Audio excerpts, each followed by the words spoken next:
اعوذ باللہ من الشیطان الرجیم، بسم اللہ الرحمن الرحیم۔ معزز ناظرین اکرام، السلام علیکم ورحمۃ اللہ وبرکاتہ۔ معزز ناظرین اکرام، کسی بھی اسلامی ملک کا سربراہ وہ حکومت کا سربراہ ہی نہیں بلکہ پاکستان کا بھی سربراہ ہی نہیں، بلکہ وہ وہاں پر رہنے والے تمام مسلمانوں کا سربراہ ہوتا ہے۔ اور اگر حقیقت میں دیکھا جائے تو وہ سربراہ اس لیے ہوتا ہے کہ وہ اپنے ملک میں تمام تر مسلمانوں کو اسلام میں آنے والی مشکلات کا ڈٹ کر مقابلہ کرنا کا ساتھ دے۔ ناظرین اکرام، اس سربراہ کو سمجھنا چاہیے کہ کس طرح اس ملک کا اسلام مضبوط ہوتا ہے، اس ملک کی معیشت مضبوط ہوتی ہے۔ ناظرین اکرام، اس سربراہ کو یہ ضرور پتہ ہونا چاہیے کہ اگر ہم اسلام پر چلیں گے تو ہم کامیاب ہیں، اگر ہم اسلام کو چھوڑ دیں گے، اسلام کے بنائے ہوئے راستے کو چھوڑ دیں گے تو پھر یہ ملک اور اس ملک کی عوام بالکل ناکام ہوتی ہے۔ سب سے بڑھ کر یہ کہ یہ سربراہ پہلے خود اسلام کا راستہ اختیار کرے اور پھر اپنی قوم اور اپنے ملک کے لوگوں کو اسی راستے پر چلنے کی ہدایت دے۔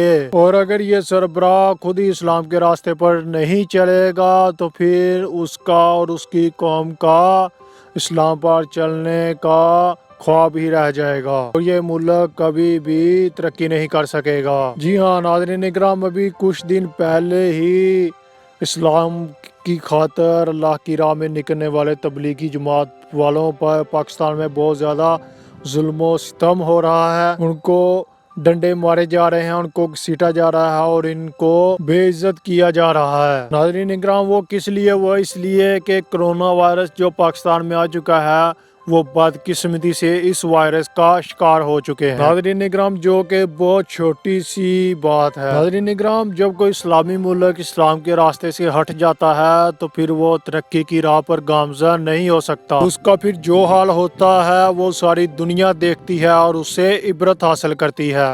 اگر کسی غیر مسلم ممالک کو دیکھیں تو وہ اپنے لوگوں کو پورا بھرپور سپورٹ دیتا ہے اور ان کو ہر قسم کی آزادی دیتا ہے، یہاں تک کہ وہ غیر مسلم ہیں۔ اور الحمدللہ ہم پاکستانی ہیں، ہم اللہ پر یقین رکھنے والے ہیں، اور جو تبلیغی جماعت والوں پر بدسلوکی ہو رہی ہے اور وہ بھی ہم سب جانتے ہیں۔ ناظرین اکرام، یہ وہی لوگ ہیں جو اللہ کی خاطر اپنا گھر بار اور اپنا خاندان چھوڑ کر نکلے ہیں، صرف اور صرف ہم کو راہ ہدایت پر لانے کے لیے۔ اور وہ حکمران جو اس ملک پاکستان کو مدینہ کی ریاست بنانے کی بڑی بڑی باتیں کرتے تھے، آج وہی اسلام کے لوگوں پر، مسلمانوں پر ظلم و تشدد ہو رہا ہے، لیکن وہ خاموش بیٹھے ہوئے ہیں۔ ناظرین اکرام، اللہ تعالیٰ سے دعا اللہ تعالیٰ ہمیں نیک ہدایت دے اور اسلام پر چلنے کی توفیق عطا فرمائے۔ تو ناظرین اکرام، یہ تھی آج کی چھوٹی سی اچھی سی ویڈیو۔ تو ویڈیو کیسی لگی کمنٹ میں اپنی قیمتی رائے کا اظہار ضرور کیجیے گا۔ تو آج کے لیے اتنا ہی، دو اجازت، ملتے ہیں اگلی نئی ویڈیو میں۔ اپنا بہت سارا دھیان رکھیے گا، دعا میں یاد رکھیے گا۔ اللہ حافظ۔